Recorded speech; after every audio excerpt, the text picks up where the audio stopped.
Nous rendons grâce à Dieu pour cette faveur qu'il nous accorde encore une fois ce matin. Nous recommandons ce moment de la parole dans tes saintes mains.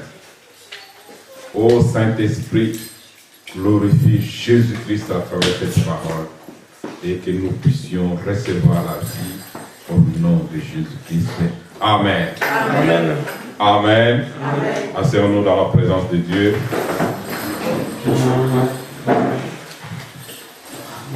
Je vous salue tous au nom de Jésus-Christ. Soyez bénis au nom de Jésus. Amen. Soyez tous bénis dans la présence de Dieu. Amen. Nous allons partager la parole de Dieu ce matin dans notre livre d'Exode. Exode chapitre 2. Nous allons lire les 10 premiers versets et ensuite nous allons comprendre et suivre la direction du Saint-Esprit selon la révélation qu'il va nous donner à travers cette parole. Amen. Exode chapitre 2, versets 1 à 10.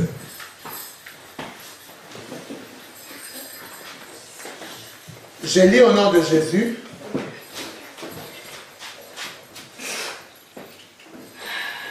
Un homme de la maison de Lévi avait pris pour femme une fille de Lévi. Cette femme devint enceinte et enfanta un fils.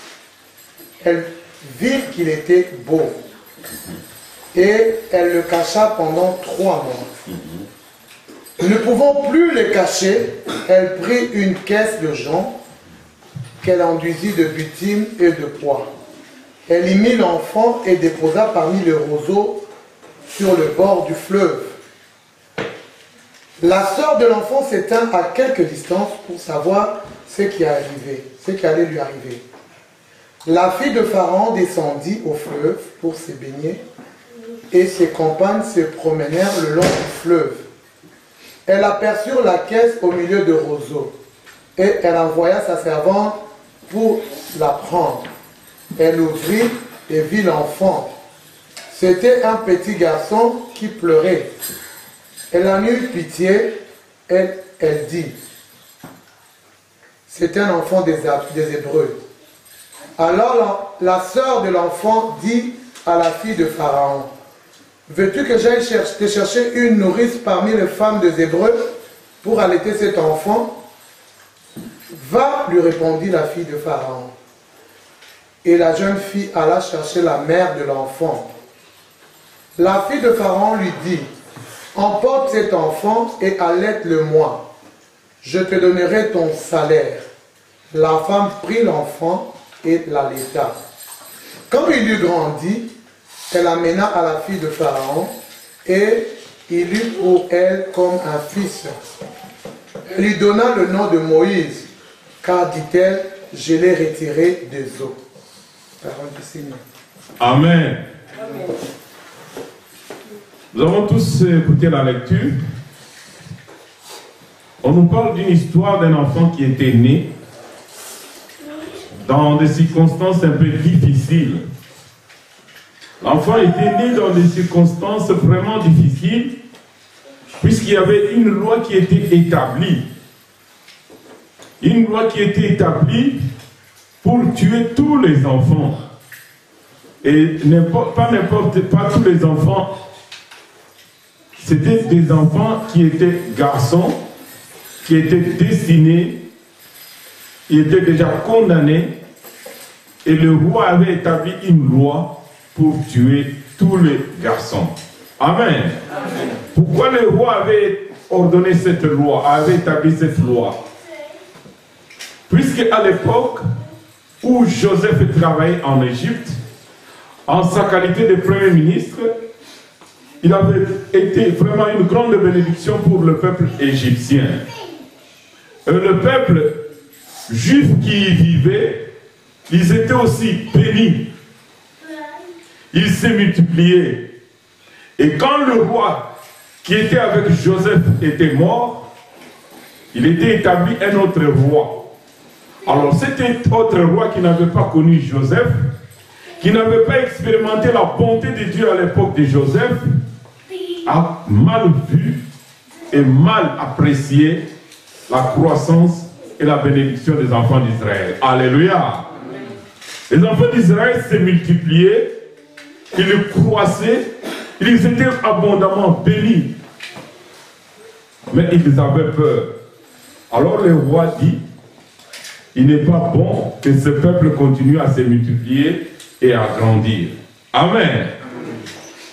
Alors ils ont d'abord établi une loi pour leur imposer des corvées. Ça, ce n'est pas notre problème ce matin.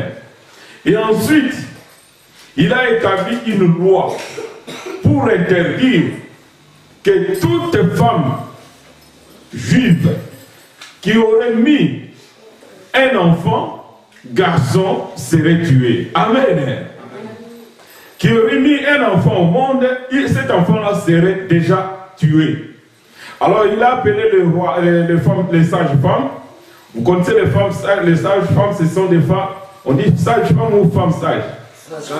On dit sages-femmes.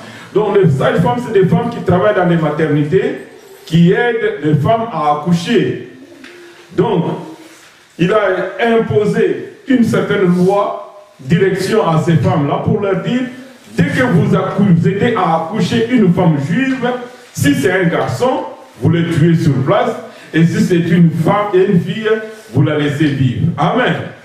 Mais la Bible nous dit que ces femmes-là ont eu crainte de Dieu. Ils n'ont pas écouté le roi. Ils n'ont pas obéi à la loi du roi, mais ils ont obéi à la loi de l'Éternel. Alléluia. Amen. Puisque Dieu n'aime pas qu'on puisse se tuer.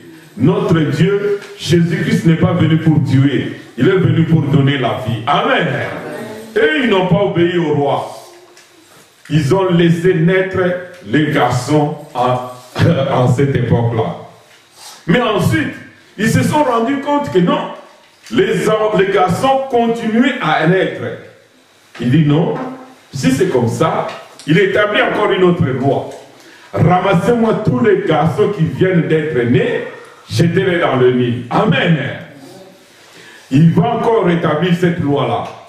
C'est à cette époque-là qu'on devait ramasser tous les garçons qui venaient d'être nés pour les jeter dans le Nil, dans le fleuve, que la mère de Moïse va tomber enceinte.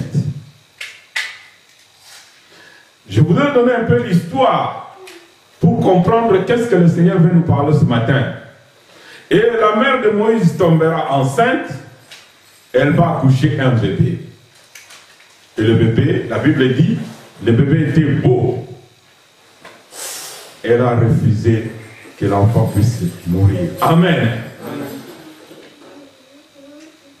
Il y avait une loi établie. Mais elle a dit non à la loi établie. Le thème de ce matin, nous allons l'intituler ceci. Cache ton bébé en Jésus-Christ. Amen. Amen. Cache ton bébé en Jésus-Christ. Il y avait une loi établie pour que tout garçon qui serait né serait déjà condamné à mort, soit avant l'accouchement, soit après l'accouchement. Amen. Quelle est la loi qui a été établie? Mais avant cette loi établie, on devait ramasser tous les bébés qui étaient nés en cachette, puisqu'à l'époque, on pouvait accoucher même dans la maison. Même un bébé qui était né en cachette, on devait le ramasser et le jeter dans le fleuve. Mais cette femme-là, connaissant bien que c'est le roi qui a établi cette loi, elle a dit non. Toutes les lois, tu ne dois pas toujours dire oui à toutes les lois qui sont établies. Dans le Mokosi, elle a d'abord dit non.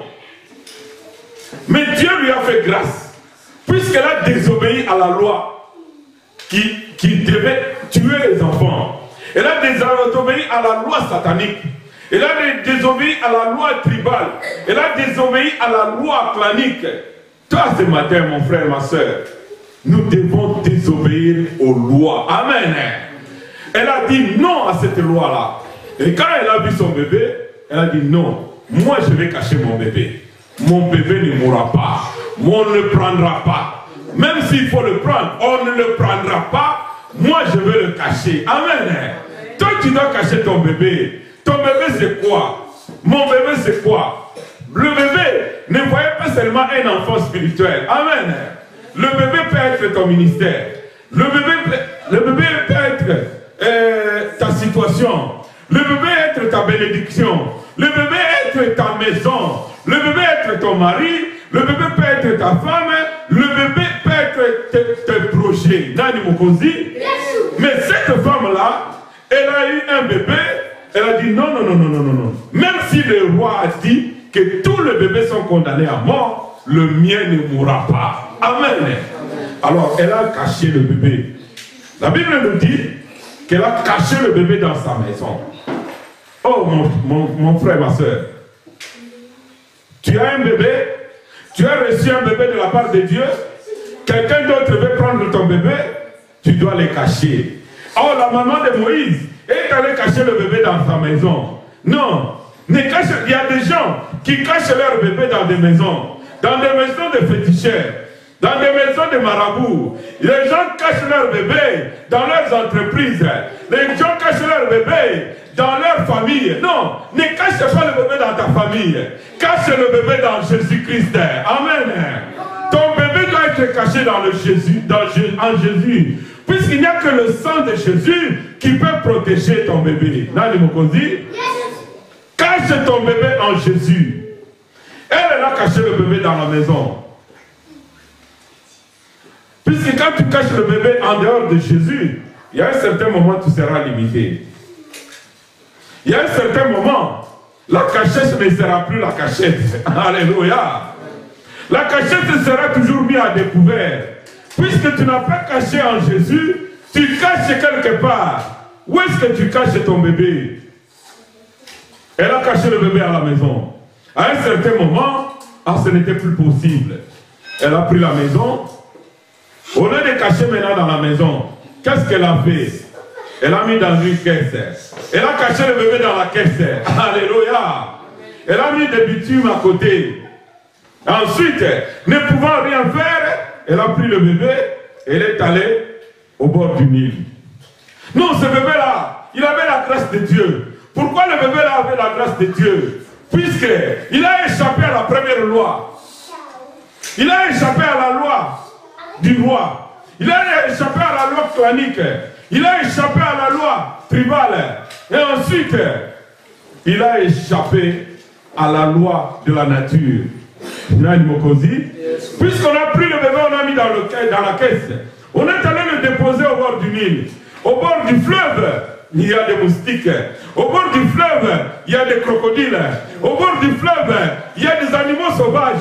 Il y a des serpents. Mais le bébé, comme il était caché en Dieu, oh, non, non, non, non, non. Cache ton bébé en Jésus. Amen. Le bébé qui était caché en Dieu, oh, il a eu la faveur de Dieu.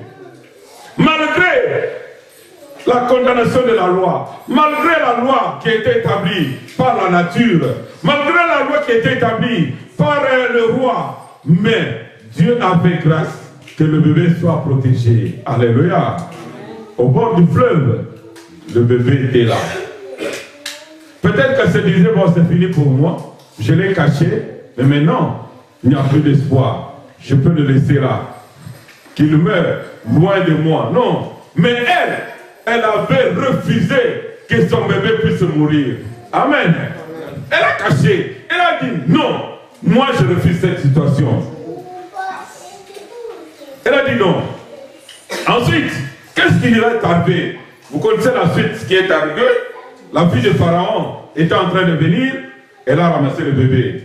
Mais ça, ce n'est pas notre problème spirituellement. Nous devons comprendre que le Seigneur veut nous parler ce matin. Le Seigneur veut nous dire quelque chose. Cache ton bébé, mon frère, ma soeur. Cache le bébé que tu as. Ne le cache pas n'importe où. Cache-le en Jésus-Christ. Amen. Amen.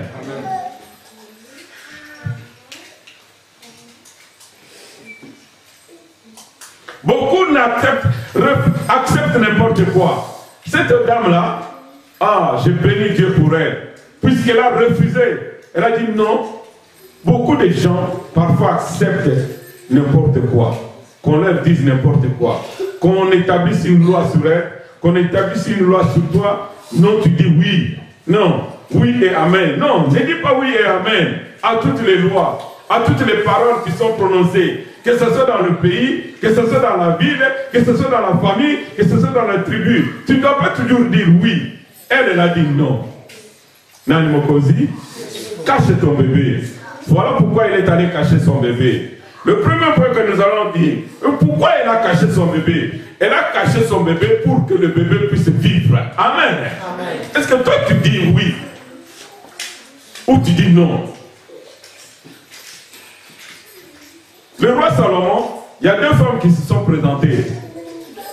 Puisque c'est disputé d'un bébé, le bébé qui était mort et un bébé qui était vivant. Il y a un bébé qui était...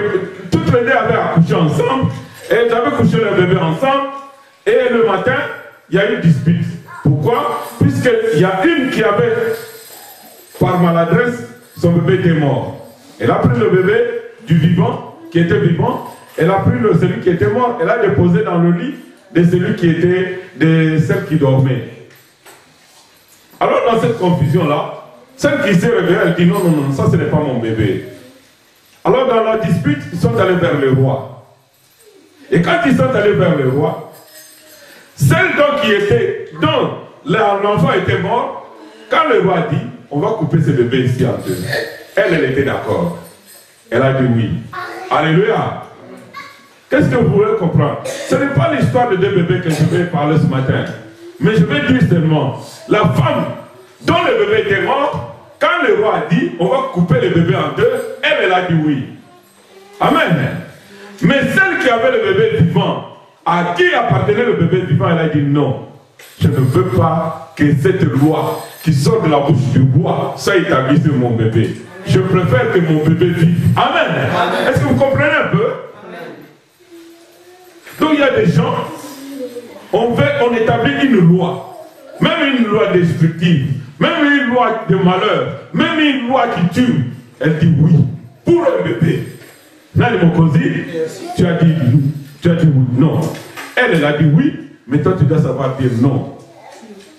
Même si c'est ton grand-père qui établit une loi, même si c'est ton père qui établit une loi, mais si cette loi-là ne rencontre pas la volonté du Saint-Esprit, tu dois dire non. Alléluia. Oui, tu dois dire non. Quelqu'un peut venir chez toi, il dit non, non, non, non, non. Ah, cette fille ici, elle est très belle, elle aura beaucoup de maris. Tu dois dire non. Non à ces paroles-là.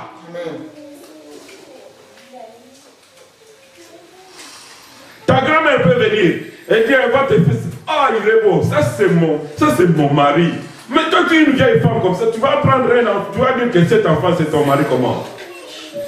Tu dois dire non. Puisque la parole a un pouvoir et une puissance. Non, non, non. Ce qui sort de la bouche là, c'est comme une loi.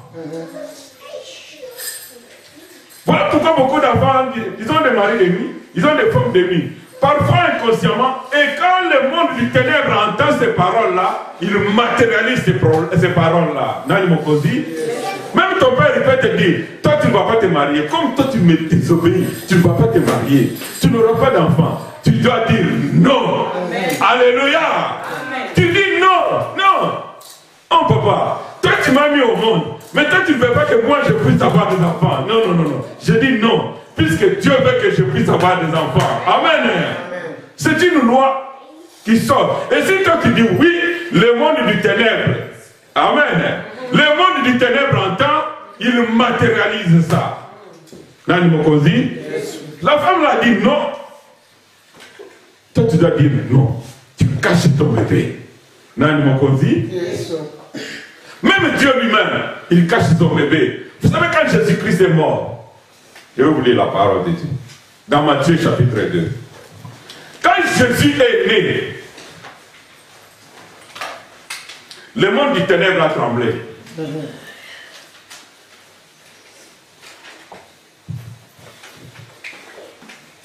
Matthieu chapitre 2, au verset 2 et 3. Tu peux nous lire s'il te plaît. Et lis le verset 13, vous allez comprendre. J'ai lu au nom de Jésus. Et dire où est le roi de Juifs qui vient de naître? Car nous avons vu son étoile. Comment se fait le début de la phrase? 1. Jésus étant né à Bethléem, en Judée, au temps du roi Hérode, voici des mages d'Orient arrivèrent à Jérusalem et dirent, où est le roi de Juifs qui vient de naître? Car nous avons vu son étoile en Orient et nous sommes venus l'adorer. Le roi Hérode, ayant appris cela, fut troublé et tout Jérusalem avec lui. Verset 13. Lorsqu'ils furent partis, voici un ange du Seigneur apparut en songe à Joseph et dit, lève-toi, prends le petit enfant et sa mère, fuis en Égypte et reste-y jusqu'à ce que je te parle, car Hérode cherchera le petit enfant pour le faire périr. Amen. Est-ce que tu as compris? Même Dieu cache son bébé. Amen. Même Dieu cache son bébé. Mais toi, tu ne veux pas cacher ton bébé. Même Dieu, le créateur des cieux et de la terre, il sait que le monde du ténèbre peut détruire la vision. Il peut détruire le projet qu'il a pour l'humanité. Il cache son bébé. Qui es-tu pour ne pas cacher ton bébé? Dieu lui-même, il cache son bébé. Il dit à Joseph, prends l'enfant, va en Égypte. Puisque le roi Hérode, il cherchera à faire périr l'enfant. Pourquoi il cherche? On dit quand Jésus est né, un roi, on vient voir le roi, les mages sont allés jusque chez le roi pour lui dire, qui les a envoyés chez le roi? Ils vont dire au roi, ah, nous avons été avertis qu'un roi vient de naître. Amen. Même s'il était roi qui vient de naître, mais toi tu es un vieux papa, un roi qui vient de naître, tout bébé, tu peux avoir peur de lui? Tu peux avoir peur d'un bébé? Un bébé qui est au berceau. Mais la Bible dit, le roi même était troublé. Même son peuple était aussi troublé.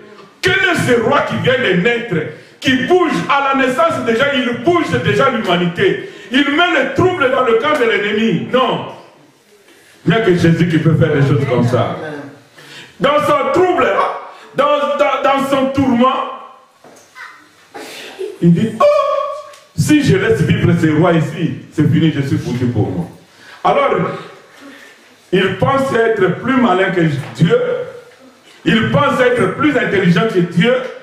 Il dit au roi mage, au mage, allez voir là où se trouve le bébé. Et revenez ici pour me donner les informations exactes. Afin que moi aussi, j'aille l'adorer. Amen. Est-ce qu'il voulait aller adorer? Il voulait aller adorer. Il ne voulait pas aller adorer. Dieu savait qu'il ne voulait pas aller adorer. Il voulait tuer le bébé. Non. Mais comme, je vais vous dire une chose. Notre Dieu, il est omniscient, il est omnipotent, il est partout. Mais le diable, il n'est pas omniscient, il n'est pas omnipotent. S'il était omniscient, le roi n'avait pas cherché l'information. Le diable cherche à avoir des informateurs pour être informé. Si tu ne l'informes pas, il n'aura pas l'information. Puisque la révélation vient seulement à travers le Saint-Esprit. En dehors du Saint-Esprit, il n'y a pas de révélation. Oh, le roi n'avait pas la révélation. Voilà pourquoi Dieu dit, prends le bébé, cache-le, puisque je connais ses intentions, je connais son cœur, je connais ses projets. Il a le projet de malheur contre le bébé. Non, toute personne qui a le projet de malheur contre toi, oh, Dieu va te jouer son plan.